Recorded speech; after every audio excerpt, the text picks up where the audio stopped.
মুসলমানেরা যে ১৯০ বছর ব্রিটিশ বিরোধী সংগ্রাম করলে আর স্বীকৃতি কোথায়? ১৭৯৭ সালের ২৩শে জুন থেকে ১৯৪৭-এর ১৪ বা ১৫ আগস্ট পর্যন্ত ১৯০ বছর ভারতের মুসলমানেরা ঠিকই, ভারতের হিন্দু এবং মুসলমানেরা সবাই যে ব্রিটিশ বিরোধী আন্দোলন করেছে তার স্বীকৃতি আছে। পাকিস্তানের মুসলমানেরা যে ব্রিটিশ বিরোধী আন্দোলন করেছে তার স্বীকৃতি আছে। তো বাংলাদেশের মুসলমানেরা কি করেনি? তিতুমির কে তাহলে? হাজি শরীয়তুল্লাহ কে তাহলে? এখানে যে ব্রিটিশ বিরোধী ১৮৫৭-তে যে হাজার হাজার মুসলমান জীবন দিল তাদের স্বীকৃতি কই? অতএব ১৯৪৭-এর রাষ্ট্রীয় স্বীকৃতি দিতেই হবে। ১৯৪৭ নাই মানে এই দেশে মুসলমানদের ১৯০ বছরের ব্রিটিশ বিরোধী আন্দোলনের কোনো স্বীকৃতি নাই। বাংলাদেশ ১৯৭১-এ শুরু হয়নি, ওটা ডাহা মিথ্যা কথা। ৭১ বাংলাদেশের একটা পার্ট, কিন্তু বাংলাদেশের শুরু অনেক আগে। ওর ধারাবাহিকতায় আপনাকে আসতে হবে, তার একটা পার্ট ৪৭। এটা একটা ওনাকে বলেছি। আর একটা ওনাকে বলেছি বাঙালি জাতীয়তাবাদের নামে বাংলাদেশে হিন্দুয়ানি জাতীয়তাবাদ, হিন্দুত্ববাদী জাতীয়তাবাদ এবং হিন্দুয়ানি কৃষ্টি কালচার কলকাতার দাদাবাবুদের বাঙালি জাতীয়তাবাদের নামে ঢুকানো হয়। এই বাঙালি জাতীয়তাবাদের নামে হিন্দুত্ববাদী কৃষ্টি কালচারের মূলোৎপাটন করতে হবে। বাংলাদেশের নিজের সংস্কৃতি কৃষ্টি কালচার প্রমোট করতে হবে, যেটা ওসমান হাদি বলেছে যে কালচারাল ফ্যাসিজমের বিরুদ্ধে আমাদেরকে লড়াই করতে হবে, যে কারণে সে তাকে জীবনও দিয়ে দিতে হলো। ৩ নাম্বার বলেছি বাংলাদেশে জাতির পিতা বলে কিছু থাকা যাবে না। আগে যারা ছিল তাদের জাতির পিতা ছিল শেখ মুজিবুর রহমান। আপনারা আসবেন, আপনারা এসে বলবেন জাতির পিতা জিয়াউর রহমান, এটা চলবে না। আপনি এতটুকু করতে পারেন, এই পুরো বাংলাদেশ তৈরিতে যাদের অবদান আছে তাদের সবাইকে সমান একটা মর্যাদার জায়গায় দিতে পারেন। ফাউন্ডার ফাদার্স এরকম একটা মর্যাদার জায়গায় দিতে পারেন, যেখানে শেরে বাংলা একে ফজলুল হকও থাকবে, হোসেন শহীদ সোহরাওয়ার্দীও থাকবে। এই অঞ্চলের মুসলমানদের যে ধারাবাহিক আন্দোলনের স্বীকৃতি আছে সেটার স্বীকৃতি থাকবে। ৪ নাম্বার বলেছি অত্র অঞ্চলে ভারতীয় আধিপত্যের যে হেজিমনি, কালচারাল হেজিমনি, তার যতগুলো চিহ্ন আছে তার মধ্যে একটা বড় চিহ্ন হচ্ছে রবীন্দ্রনাথ ঠাকুরের শিরকি জাতীয় সঙ্গীত। এই জাতীয় সঙ্গীত বাদ দিয়ে দিতে হবে। তো আমরা দাওয়াত দেই, আমরা কথা বলি, দুনিয়াবি কোনো স্বার্থ নয়। আলহামদুলিল্লাহ, আলহামদুলিল্লাহ, দুনিয়াবি কোনো স্বার্থ নয়। এবং বিশ্বাস করি যে বাংলাদেশে একদিন পূর্ণাঙ্গ বিপ্লব করা সম্ভব। আমি পূর্ণাঙ্গ বিপ্লবের স্বপ্ন দেখি চীন মৈত্রী সম্মেলনে, যেখানে বাংলাদেশের সকল রাজনৈতিক দলের নেতারা ছিল। ওখানে আমার ৭ মিনিটের বক্তব্য শুনে দেখিও আমি পূর্ণাঙ্গ বিপ্লবের ডাক দিয়েছি। তাতে ৩০ বছর লাগুক, ৫০ বছর লাগুক, কিন্তু বাংলাদেশে সম্ভব। কেন সম্ভব? যদি সম্ভব না হতো আমি বলতাম না। বাংলাদেশে কয়েকটা কারণে সম্ভব। বাংলাদেশের ৯০% মানুষের ভাষা বাংলা, বাংলাদেশের ৯০% মানুষের ধর্ম ইসলাম। যদি এরকম হতো চিটাগাংয়ের ভাষা হিন্দি, রাজশাহীর ভাষা বাংলা, ঠাকুরগাঁয়ের ভাষা পাঞ্জাবি, আর সিলেটের ভাষা হচ্ছে কি বলে ওর নাম, আর একটা ভাষা ধরলাম গুজরাতি অথবা ধরলাম বিহারি, তাহলে আমি বলতাম না বাংলাদেশে বিপ্লব সম্ভব নয়। আবার যদি দেখতাম না এখানে অর্ধেক পাঠান বাস করে, অর্ধেক পাঞ্জাবি বাস করে, অর্ধেক উমুক বাস করে না, তাহলে আমি বলতাম এখানে বিপ্লব সম্ভব নয়। আবার যদি দেখতাম এখানে ৫০% মানুষ হিন্দু, ৫০% মানুষ এখানে খ্রিস্টান, বিপ্লব সম্ভব নয়। বাংলাদেশে যে কোনো একটা আদর্শের উপর বিপ্লব খুবই সম্ভব, কেননা এখানে ৯০% মানুষের ভাষা বাংলা, বলে বাংলা, লেখে বাংলা, সংস্কৃতি বাংলা। আবার ৯০% মানুষই ইসলামে বিশ্বাস করে। ফলত এখানে আলাদা কোনো বিভেদ নাই। এখানে ২০% মানুষও যদি তৈরি হয় যারা ইমান বিল গায়েবে ইয়াকিন রাখবে, আজকের যে কথা বলেছি, আজকের যে থিওরি দিয়েছি, এবং সামনে এটার উপর আরও অনেক কাজ এবং গবেষণা এবং লিখিত দ্বিতীয় আর একটা বই আসবে আল্লাহর পথে যাত্রার উপর। আমি ওই পূর্ণাঙ্গ বিপ্লবে বিশ্বাস করি। কারো কাছে কোনো এক রাজনৈতিক দলের কাছে বিক্রি হয়ে গেলাম রাজনীতির কথা বলতে গিয়ে, আলহামদুলিল্লাহ আব্দুর রাজ্জাক বিন ইউসুফের ছেলে, ওই জন্য ইনশাআল্লাহ জন্ম হয়নি। আব্দুর রাজ্জাক বিন ইউসুফ ওই বক্তাও নয়। বড় থেকে বড় নেতার ঘরে যখন প্রবেশ করেছে, ছবি মূর্তি থেকেছে, যত বড় মন্ত্রী হোক, যত বড় মিনিস্টার হোক, আব্দুর রাজ্জাক বিন ইউসুফ দাঁড়িয়ে বলেছে ছবি মূর্তি সরাতে হবে, না হলে ঢুকবে না। অথচ বহু বক্তা ওই ঘরেই বসে আছে। মানে দুনিয়ার স্বার্থের কাছে বিক্রি হওয়া বক্তা আব্দুর রাজ্জাক বিন ইউসুফ নয়। তো আমিও যদি কোনোদিন মনে করি দুনিয়ার স্বার্থের কাছে বিক্রি হয়ে যাচ্ছি, তো বক্তব্য দেওয়াই বন্ধ করে দেবো, দাওয়াত দেওয়াই বন্ধ করে দেবো। কিন্তু আব্দুর রাজ্জাক বিন ইউসুফ যে আমানতের, ন্যায়পরায়ণতার এবং যে বিশ্বাসের একটা মানদণ্ড নির্ধারণ করে গেছে, ওইটার সাথে ইনশাল্লাহ খেয়ানত করবো না। আল্লাহ যদি আমাকে কবুল করে, তো আমাকে দিয়ে বাংলাদেশে পূর্ণাঙ্গ বিপ্লবের যদি আল্লাহ সুবহানাহু ওয়া তাআলা কবুল করে, করুক। আর আল্লাহ সুবহানাহু ওয়া তাআলা যদি কবুল না করে, তো আমার জায়গা থেকে এই দাওয়াতের মধ্যেই সীমাবদ্ধ। আগামী 50 বছর পর বাংলাদেশে এরকম যুবক তৈরি হবে যারা ইসলামী বিপ্লব, পূর্ণাঙ্গ ইসলামী বিপ্লব করবেই করবে, আজ না হলে ঈসা আলাইহিস সালামের যুগে হবে।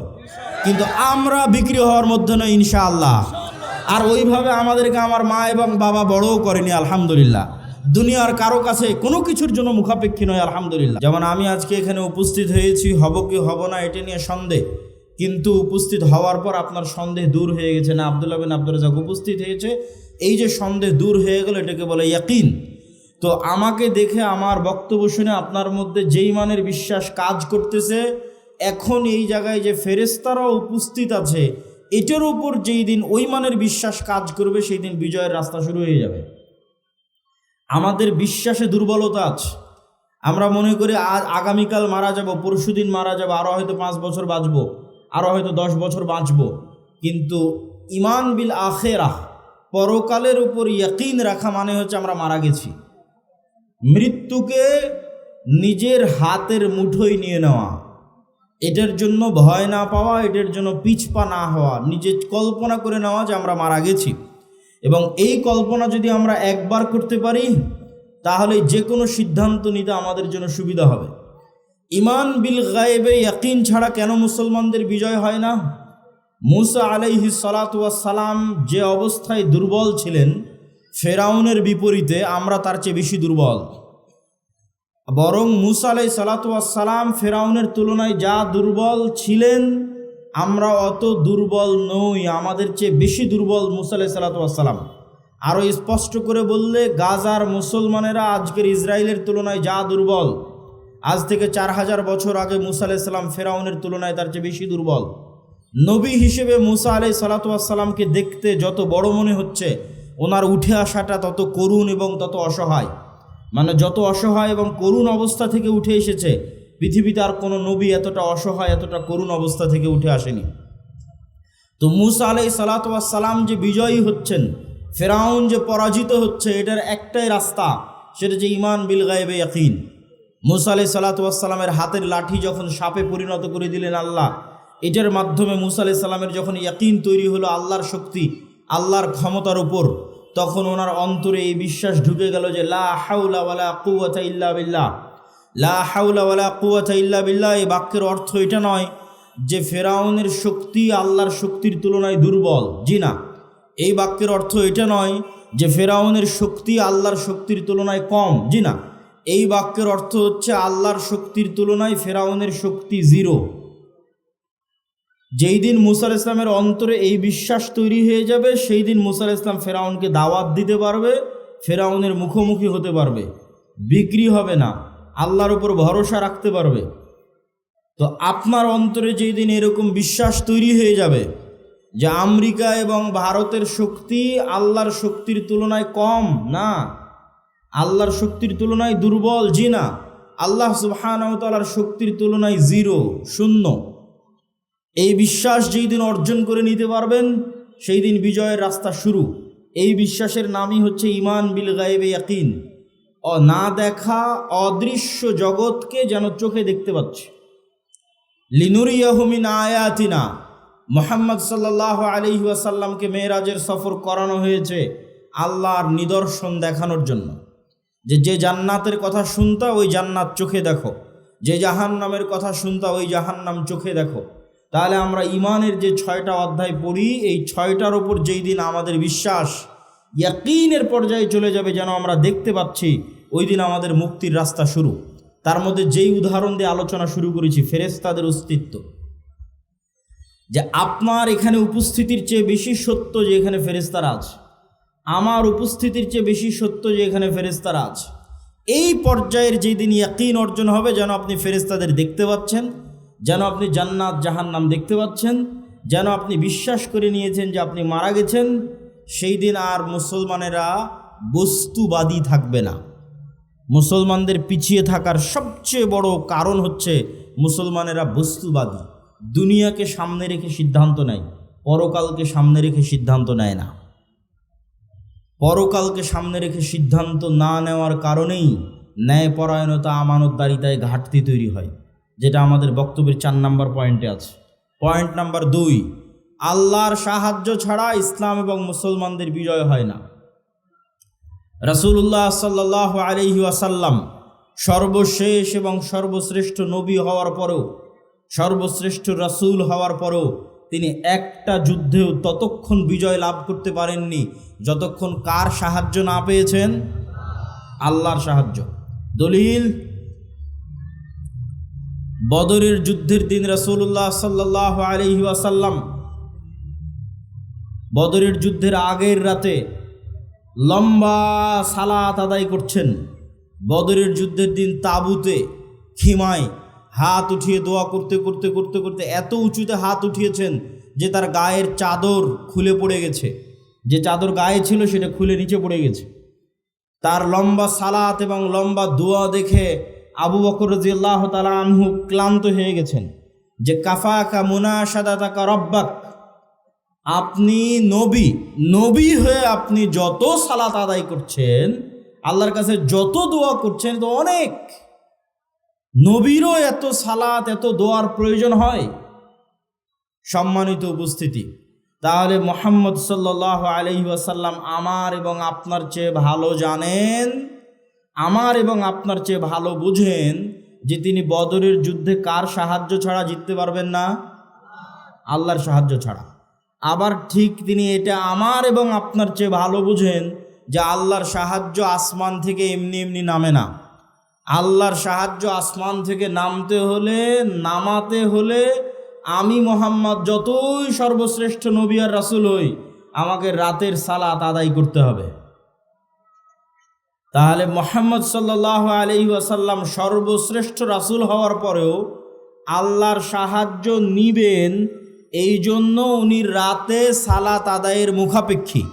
আর আমরা মুসলমানেরা, জাদুরানির মুসলমানেরা, ঠাকুরগাঁওয়ের মুসলমানেরা ইসলাম কায়েম করে ফেলে দিব 5 ওয়াক্ত সালাত আদায় না করে, তাকবীর দিয়ে, মিছিল মিটিং দিয়ে আর সম্মেলন দিয়ে। জি না, নবীরা যেই রাস্তায় গেছে ওটাই রাস্তা, নবীদের রাস্তায় রাস্তা, ওটা গায়েবে নির্ধারিত রোড ম্যাপ। সালাত পৃথিবীর সর্বশ্রেষ্ঠ টেকনোলজি, যা আসমান থেকে আল্লাহর সাহায্য পৃথিবীতে নেমে আনতে পারে, টেনে নিচে নামিয়ে আনতে পারে। টেকনোলজি বললাম বুঝার সুবিধার্থে, এবং টেকনোলজি বলে একটা উদাহরণও দিই যাতে আপনার বুঝতে সুবিধা হয়। এই যে মোবাইল, এই মোবাইল লক হয়ে আছে, এটা আনলক হবে, এখানে একটা পাসওয়ার্ড দেওয়া আছে, ওই পাসওয়ার্ড বসালে, অথবা ফিঙ্গারপ্রিন্ট দেওয়া আছে, ফিঙ্গারপ্রিন্টের সাথে মিললে, অথবা ফেস ভেরিফিকেশন যদি করানো থাকে, ডানে বামে আমার চেহারা যদি চিনে থাকে, তাহলে ফেস ভেরিফিকেশন দিয়ে মোবাইল খুলবে। এখন মনে করেন আমরা একটা বিশাল বন্ধ দরজার সামনে দাঁড়িয়ে আছি, দরজা বন্ধ, দরজাটা এত অত্যাধুনিক প্রযুক্তির লক সিস্টেমে লক করা আছে, এত কঠিন এবং শক্ত পাসওয়ার্ড দেওয়া আছে যে 3টে জিনিস না হলে দরজাটা খুলবে না। দরজার পাসওয়ার্ডই এই 3টে জিনিসের সমন্বিত রূপ। 1, ওই দরজার সামনে নির্ধারিত সময়ে এসে দাঁড়াতে হবে, এমনি এক সময় এসে পাসওয়ার্ড চাপ দিলাম হবে না। নির্ধারিত যে টাইম ফ্রেম দেওয়া আছে, ওই টাইম ফ্রেমে ওই দরজার সামনে আসতে হবে। আসলাম, এসে ওই দরজাতে যেই পিকচার, যেই ছবি, যেই চিত্র ইনস্টল করা আছে, আমাকেও হুবহু ওই চিত্র, ওই ছবি ধারণ করতে হবে। তাহলে একটা নির্ধারিত টাইমে উপস্থিত হলাম, নির্ধারিত চিত্র, ওই যে আমার ফেস ভেরিফিকেশন, ফিঙ্গারপ্রিন্ট, ওই নির্ধারিত চিত্রটা সেখানে আমি দিলাম। সেম টাইমে আমার মুখ থেকে একটা সেম সাউন্ড বের হতে হবে, যেই সাউন্ড ওই দরজা বুঝে যে এই সাউন্ড যদি এই চিত্রের সাথে কানেক্ট হয় আর টাইম যদি কানেক্ট হয়, তাহলে কি উদাহরণ বুঝেন? নির্ধারিত সময়ে দরজার সামনে উপস্থিত হয়েছে, উপস্থিত হয়ে এইভাবে দাঁড়াচ্ছে, এই চিত্রটা আছে ওখানে দেওয়া। তারপরে রুকুতে গেলাম, রুকুর চিত্রটা ওখানে দেওয়া আছে, ইনস্টল করা আছে আগে থেকে। সিজদায় গেলাম, সিজদার পিকচারটা আগে থেকে ওখানে দেওয়া আছে। ও আচ্ছা, এর সিজদার পিকচার ওই দেওয়া পিকচারের সাথে মিলতেছে। এবার সাউন্ড মিলতেছে কিনা দেখো। হ্যাঁ, সাউন্ডে কি উচ্চারণ করতেছে? সুবহান রাব্বিয়াল আলা, সুবহান রাব্বিয়াল আজিম। যখন দাঁড়িয়েছিল তখন কি উচ্চারণ করতেছে? আলহামদুলিল্লাহ রাব্বিল আলামিন। তাহলে নির্ধারিত সময়ে এসেছে, নির্ধারিত পিকচার গেছে, নির্ধারিত সাউন্ড গেছে, পাসওয়ার্ড মিলে গেছে, দরজা খুলে গেছে। বলেন আল্লাহু আকবার। সালাত এর চাইতে উন্নত প্রযুক্তি। আমি বুঝানোর সুবিধার্থে বললাম, পৃথিবীতে কেউ আল্লাহ সুবহানাহু ওয়া তাআলার সাহায্য পেতে চায় তাহলে তার জন্য সর্বশ্রেষ্ঠ মাধ্যম কি বলেন তো? সালাত। রাসূল সাল্লাল্লাহু আলাইহি ওয়াসাল্লামের জীবন পরিপূর্ণ হয়ে আছে, নবীদের জীবন পরিপূর্ণ হয়ে আছে বিপদে উদ্ধার হওয়ার জন্য সালাত। সূর্যগ্রহণের সালাত, চন্দ্রগ্রহণের সালাত, বৃষ্টি হয় না সালাত, মৃত ব্যক্তি মারা গেছে তার জন্য সালাত, যুদ্ধের মাঠেও সালাত। যুদ্ধের মাঠে দুনিয়ার যুক্তিতে তো সবাই মিলে যুদ্ধ করলে ভালো হয়, তো আল্লাহ নবী বলছে না, অর্ধেক যুদ্ধ করো, সালাতের সময় হয়ে গেছে, বাকি অর্ধেক সালাত আদায় করো। কেননা এই যুদ্ধে কার সাহায্য ছাড়া জিততে পারবে না? আর আল্লাহর সাহায্য কোন টেকনোলজির মাধ্যমে পৃথিবীতে নেমে আসে? সালাত দিয়ে। অতএব মুসলমানেরা, তোমাদের বিজয় সম্ভব নয় সালাত ছাড়া। 5 ওয়াক্ত সালাত যা আদায় করে না, ওর সাথে আল্লাহর কোনো সম্পর্ক নাই। ওকে আল্লাহ গণায় ধরে না, কাউন্টে আসে না, গন্তির মধ্যে পড়ে না। তাহলে 5 ওয়াক্ত সালাতবিহীন কোটি কোটি মানুষও যদি ভোট দিয়ে দেয়, মানুষ ক্ষমতায় যেতে পারে, ইসলাম যাবে না, ইসলাম বিজয় হবে না। ইসলাম বিজয় হওয়ার জন্য রুট লেভেল থেকে শুরু করতে হবে। 5 ওয়াক্ত সালাত তার মধ্যে 1 নাম্বার জরুরি। 5 ওয়াক্ত সালাত দিয়ে আসমান থেকে আল্লাহর সাহায্য নেমে আসে। আল্লাহর সাহায্য আসমান থেকে নেমে আসে আর একটা বড় ইবাদত, তার নাম জিকির। সকাল সন্ধ্যার জিকির, সকাল সন্ধ্যার জিকির দিয়ে আল্লাহ সুবহানাহু ওয়া তাআলার সাহায্য পৃথিবীতে নেমে আসে, অথবা শুধু জিকির দিয়ে। এই জিকিরও এক প্রকার টেকনোলজি, বুঝানোর সুবিধার্থে বলতেছি, যাতে আপনি জিকির করতে উদ্বুদ্ধ হন, যাতে আপনার জিকির করতে ভালো লাগে, এই জন্য বুঝাচ্ছি। এই যে আজকে আমার সামনে ক্যামেরা আছে, মোবাইল আছে, এগুলো সব লাইটের ওয়েভ, আলোর যে তরঙ্গ আছে ওইটার উপর আধুনিক সভ্যতা দাঁড়িয়ে আছে। আমি মোবাইলে কথা বলছি, আমার কথা আমেরিকা চলে যাচ্ছে লাইভ দিয়ে, এখন মানুষ আমেরিকায় বসে শুনতেছে, মেসেজ দিচ্ছি, ইন্টারনেট চালাচ্ছি। এই পুরো সভ্যতাটা দাঁড়িয়ে আছে আলোর ওয়েভ তরঙ্গের উপর। আর আরেকটা টেকনোলজি যেটা পৃথিবীর কোনো বিজ্ঞানীর কাছে নাই, সেটার নাম সাউন্ড টেকনোলজি। এই টেকনোলজির কিছু জ্ঞান আল্লাহ সুবহানাহু ওয়া তাআলা সুলাইমান আলাইহিস সালাতু ওয়াস সালামকে দিয়েছিলেন। পৃথিবীর কোনো টেকনোলজি দিয়ে রানী বিলকিসের সিংহাসন চোখের পলক ফেলার আগে সুলাইমানের দরবারে উপস্থিত হয়ে যাবে, এরকম কোনো টেকনোলজি পৃথিবীতে নাই। এখনকার বিজ্ঞানীরা আবিষ্কার করতে পারেনি। হ্যাঁ, পৃথিবীর সবচেয়ে শক্তিশালী টেকনোলজির নাম সাউন্ড টেকনোলজি, যেটা পৃথিবীর কোনো বিজ্ঞানীর কাছে নাই। এটার কিছু জ্ঞান আল্লাহ সুলাইমান আলাইহিস সালামকে দিয়েছিলেন। সেটা কি? গায়েবের একটা নিউজ সংবাদ আপনাদের দিই, যেটা আল্লাহ কোরআনে দিয়েছে। ইউসাব্বিহু লিল্লাহি মা ফিস সামাওয়াতি ওয়া মা ফিল আরজ, আসমান জমিন এবং তার মধ্যে যা কিছু আছে, জীব জন্তু, জড়বস্তু, জড় পদার্থ, কীট পতঙ্গ, পঙ্গপাল, কাপড় চোপড়, মাটি, ধুলাকণা, এই চেয়ার, এই জামা, এই প্যান্ডেল, এই মোবাইল, আপনাদের প্রত্যেকের গায়ে যে জামা আছে, নিচের মাটি, এই বই, পেপার, টিস্যু, বোতল, ক্যামেরা, সবগুলো 24 ঘন্টা আল্লাহর তাসবিহ পাঠ করতেছে। বলেন আল্লাহু আকবার। এই তাসবিহ পাঠের আওয়াজ আছে, সাউন্ড, আওয়াজ আছে। পিঁপড়া কি বলে তাসবিহ পাঠ করতেছে, আওয়াজ সুলাইমান আলাইহিস সালাম বুঝতেন, দুনিয়ার কোনো বিজ্ঞানী বুঝে না। এটা এত অদৃশ্য টেকনোলজি। পিঁপড়ার চলার যেমন আওয়াজ আছে, কিন্তু আমরা শুনতে পাই না। আবার আল্লাহর অন্য প্রাণী ঠিকই শুনতে পায়, হাতি ঠিকই শুনতে পায় যে পিঁপড়া চলতেছে। যাদের শ্রবণ শক্তি আরও সূক্ষ্ম, ওরা শুনতে পায় যে হ্যাঁ পিঁপড়া চলতেছে, কিন্তু আমি শুনতে পাই না। পিঁপড়ার পায়ের চলা যেমন শুনতে পায় না, আশেপাশে এখন তাসবিহ চলতেছে 24 ঘন্টা, এটা আমি শুনতে পাই না। শুধু কি এরা তাসবিহ পড়তেছে? না, এরা তাসবিহ বুঝে। আমি যদি বলি সুবহানাল্লাহ, তাহলে এই কাঠের চেয়ার বুঝে যে আমি সুবহানাল্লাহ বললাম, আল্লাহর তাসবিহ পাঠ করলাম। আমি যদি বলি লা ইলাহা ইল্লাল্লাহ, তাহলে এই মাইক বুঝতেছে আমি এখন লা ইলাহা ইল্লাল্লাহ বলতেছি।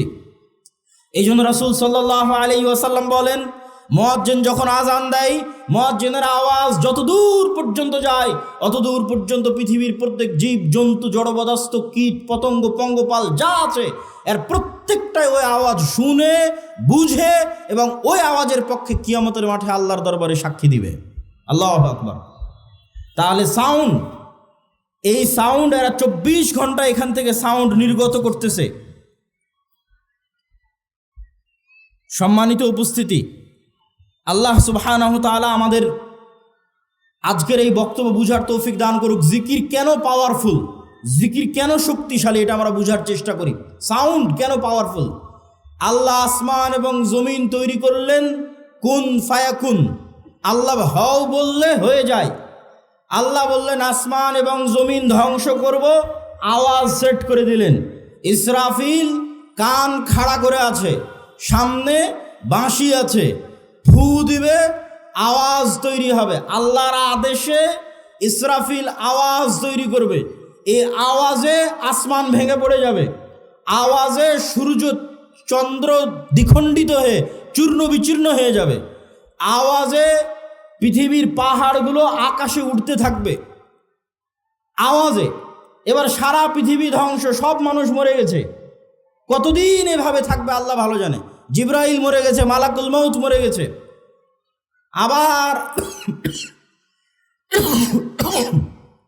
আবার আর একটা আওয়াজ হবে, সেই আওয়াজে পৃথিবীর সব মানুষ জীবিত হয়ে উঠবে। আওয়াজ কত পাওয়ারফুল হতে পারে যে আওয়াজে সব ধ্বংস হয়ে গেল, আবার আওয়াজে সব জীবিত হয়ে উঠতেছে। আওয়াজ এত পাওয়ারফুল। আওয়াজ পাওয়ারফুল দেখেই মুসা আলাইহিস সালাতু ওয়াস সালামের লাঠির চেয়েও, ঈসা আলাইহিস সালাতু ওয়াস সালামের মৃতকে জীবিত করার চেয়েও আল্লাহ উম্মতে মুহাম্মাদিকে, মুহাম্মদ সাল্লাল্লাহু আলাইহি ওয়াসাল্লামকে যে মুজিজা দিয়েছে ওটা বেশি পাওয়ারফুল। কেননা মুহাম্মদ সাল্লাল্লাহু আলাইহি সাল্লামকে যে মুজিজা দেওয়া হয়েছে কোরআন, এই কোরআন সরাসরি আল্লাহর আওয়াজ, সাউন্ড, আল্লাহর শব্দ, আল্লাহর বাক্য। বলেন আল্লাহু আকবার।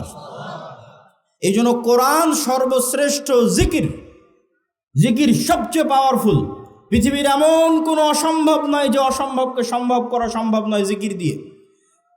আল্লাহ সুবহানাহু ওয়া তাআলা মুসা আলাইহিস সালামকে যখন দায়িত্ব দিলেন ফেরাউনের কাছে যাওয়ার জন্য, লাঠি দিলেন, বগলের নিচে হাত দিয়ে বের করলেন, হাত জলজল করলো। আল্লাহ মুসাকে বললেন তোমার মুখের তোতলা ছিল ভালো করে দিলাম, তবে হ্যাঁ ওয়ালা তানিয়া ফি যিকরি, আমাকে যদি স্মরণ করতে ভুলে যাও একটাও কাজ করবে না। কল্পনা করেন, ঘটেনি, কল্পনা করেন মুসা আলাইহিস সালাম আজ 1 সপ্তাহ থেকে সালাত আদায় করে না, 1 সপ্তাহ থেকে মুসা আলাইহিস সালাম আর আল্লাহর জিকির করে না। কল্পনা করেন। এখন 7 দিনের দিন মুসা আলাইহিস সালাম 1 সপ্তাহ থেকে সালাত আদায় না করে, জিকির না করে এখন লাঠি ছাড়ে, লাঠি আর সাফ হয় না। লাঠি সমুদ্রে মারে আর রাস্তা তৈরি হয় না। লাঠি পাথরে আঘাত করে আর ঝর্ণা তৈরি হয় না। সব ডিঅ্যাক্টিভেট হয়ে গেছে। ফেসবুকের অ্যাকাউন্ট যেমন ডিঅ্যাক্টিভেট হয়ে যায়, হোয়াটসঅ্যাপ যেমন ডিঅ্যাক্টিভেট হয়ে যায়, ডিঅ্যাক্টিভেট হয়ে গেছে।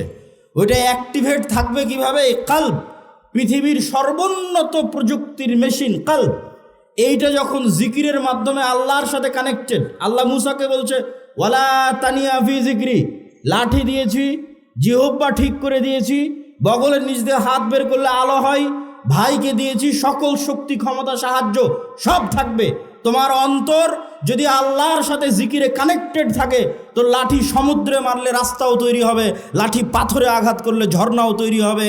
যত টেকনোলজি তোমাকে দেওয়া আছে সব অ্যাক্টিভেট থাকবে, কেননা তুমি আল্লাহর সাথে জিকিরের মাধ্যমে কানেক্টেড ছিল। বলেন আল্লাহু আকবার।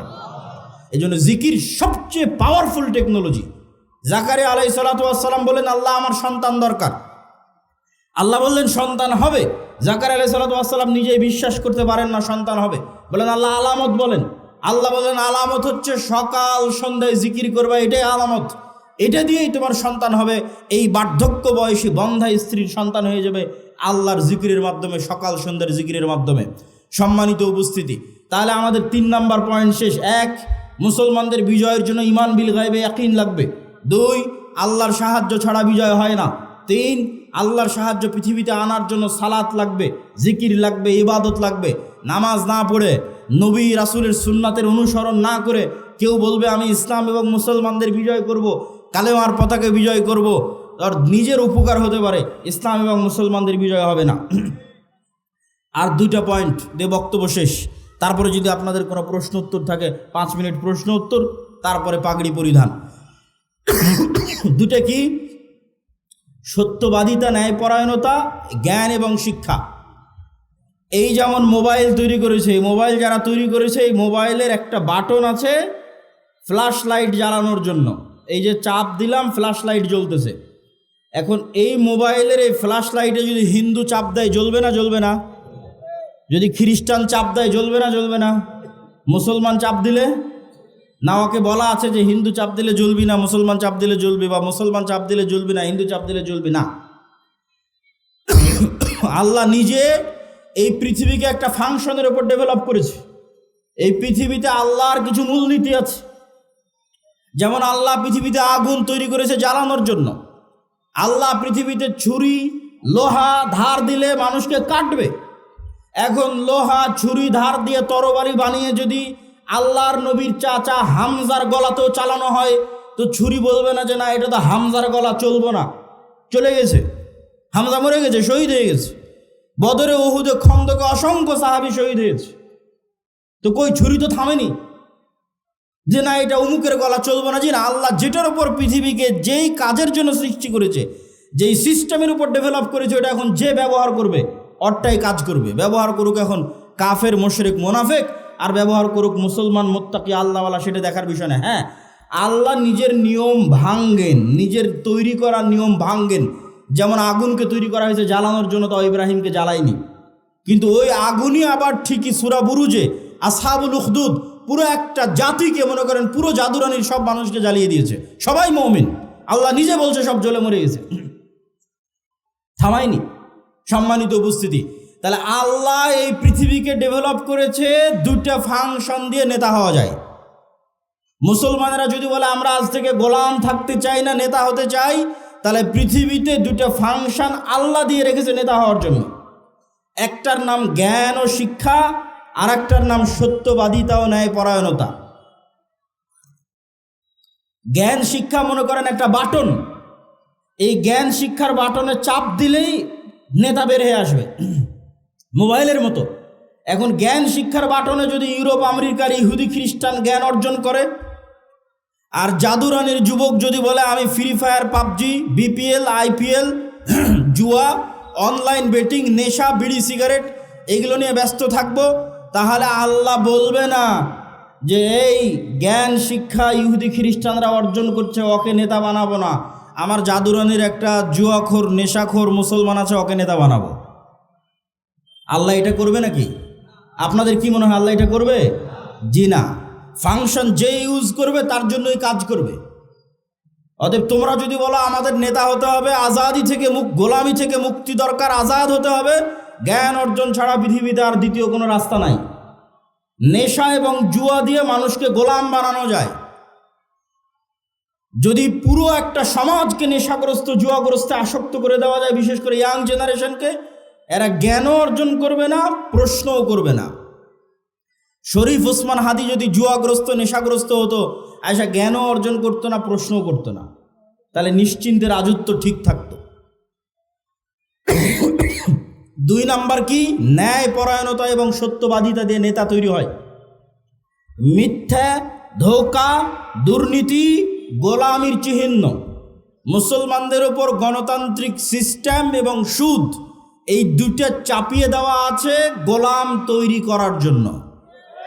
গোলাম তৈরির কারখানা কিভাবে তৈরি হবে? গণতান্ত্রিক রাজনীতির কৃষ্টি কালচার এত নিকৃষ্ট, এক দলের সাথে আর এক দলের জোটের আসন ভাগাভাগি তো বহু পরে।